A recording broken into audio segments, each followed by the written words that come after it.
প্রত্যেক দিন আমার মা সকালবেলা উঠে মায়ের জন্য মালা গাঁথবে। মানে মায়ের বিশ্বাস যে যতই মালা কেনা হোক ইয়া না কেনা হোক, নিজের হাতের মাকে মালা চড়াবেনই চড়াবেন। কারণ ওনার তো আর কোনো সামর্থ্য নেই, তাই উনি ওনার গাছ থেকে ফুল তুলে এনে নিজের হাতে মাকে সাজাবেন। আর সেই আবদার রাখতেই দেখো কি সুন্দর মায়ের জন্য একটা মালা গেঁথেছে। আর বারণ করা সত্ত্বেও উনি যেভাবেই হোক মাকে ওইটা নিজের হাতে পরাবেন, অন্য কাউকে পরালে হবে না। যাই হোক, আমার মা নিজের হাতে মাকে সাজাচ্ছেন।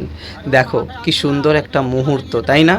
এক মায়ের কাছে আরেক মায়ের সুন্দর একটা নিবেদন, আর সেই নিবেদনটাই তোমাদের কাছে তুলে ধরা। আর এই ফুলগুলো সব আমাদের গাছে হয়েছে, জানো তো, প্রত্যেক দিন ফুল ফোটে। আর গোপালকে বাকি দেবদেবতা থেকে চড়ানোই হয়, কিন্তু এখন মা এসেছে যেহেতু আমাদের বাড়িতে, তাই এখন মায়েরও ভাগ, ওই মায়ের জন্য উনি মালা গাঁথবেন। একেই শরীর ভালো না, অসুস্থতা নিয়ে উনি আছেন, তার মধ্যেও উনি সকাল থেকে উপোস করে মায়ের জন্য আগে মালা গাঁথবে, আগে নিজের হাতে মাকে সাজাবে। জয় মা।